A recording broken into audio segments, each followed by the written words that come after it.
చంద్రబాబును ఎవరో ముసలోడు అన్నారంట. నవ యువకుడైన మా నాన్నను పట్టుకొని ముసలోడు అంటారా? అసలు మా నాన్నతో మీరు పోటీ పడగలరా? ఆయనలాగా గుట్టలెక్కగలరా, పుట్టలెక్కగలరా అని వైసీపీ నాయకులకు సవాల్ చేశారు లోకేష్. చిన్నబాబు సవాల్ మీద కొడాలి నాని రియాక్ట్ అయ్యారు. తన స్టైల్లో కాస్త ఘాటుగానే అంటించారు, చూడండి. ఆ పప్పుగాడు ఏమంటాడు, మా నాన్న ముసలాయన అంటున్నాడు.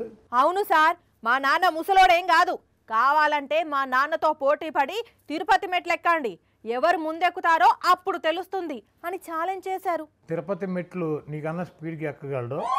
తిరుపతి మెట్లు ముసలోడు బాగా స్పీడ్కి ఎక్కుతాడు, కుర్రాడు అయిపోతాడు. అసలు మా నాన్నను ముసలోడు అని ఎందుకు అన్నారని లోకేశం ఆక్రోశం. ముసలాయన కాక ఏమంటారు చంద్రబాబుని? అలా అనొద్దట, కావాలంటే తిరుపతి మెట్లు ఎక్కుదాం రండి అని సవాల్ విసురుతున్నాడు. ఇప్పుడు వాళ్ళ నాన్నని ఇద్దరిని వదిలితే చంద్రబాబు నాయుడే మెట్లు కొంచెం ఎక్కువ ఎక్కగలుగుతాడు. లోకేష్ కన్నా 2 గంటల డిఫరెన్స్ వస్తుంది. ఇప్పుడు ఆడు కుర్రాడు అయిపోయి లోకేష్ ముసలోడు అయిపోతాడా? మీరు అటు తిప్పి ఇటు తిప్పి లోకేష్ కూడా ముసలోడే అని నిరూపించేలా ఉన్నారు. సరే, అది వదిలేయండి. లోకేష్ శంకారావం సభల గురించి చెప్పండి సార్. శంకారావం సభలు అన్నాడు, అక్కడికి వెళ్ళి సంకనాగిచ్చే సభలని మొదలెట్టాడు. అదేంటి సార్ అలా అంటారు? ఆయనేమో స్టేజి మీద కుర్చీలు మడత పెడుతున్నాడు, వైసీపీ నాయకులను తిట్టుకుంటూ ఒక్కో ఏరియా తిరుగుతున్నాడు. ఆ పక్క నుంచి ఉత్తరాంధ్ర నుంచి సంకనాగించుకుంటూ వచ్చేస్తున్నాడు. అక్కడి నుంచి ఎక్కడికి వచ్చాడు? శ్రీకాకుళం జిల్లా సంకనాగిచ్చేసాడు. శ్రీకాకుళం తర్వాత విజయనగరం జిల్లా సంకనాగిచ్చేసాడు. దాని తర్వాత వైజాగ్ జిల్లాలో అది కూడా సంకనాగిచ్చేసి ఇప్పుడు ఈస్ట్ లోకి వస్తాడు. ఆయన ఏదో నోరు తిరగక శంకరావాన్ని ఇంకేదో రావం అని పలికితే మీరు అదే పట్టుకొని చిత కొడితే ఎలా సార్? కాస్త గ్యాప్ ఇవ్వండి.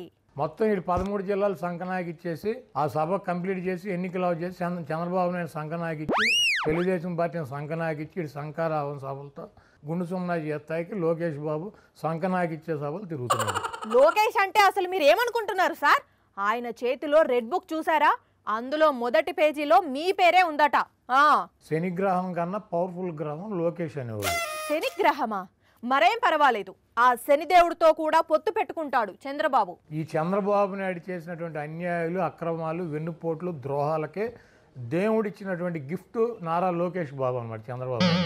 అదే సంగతి. నోటికొచ్చినట్లు మాట్లాడితే ఇలాగే ఉంటుంది రియాక్షన్.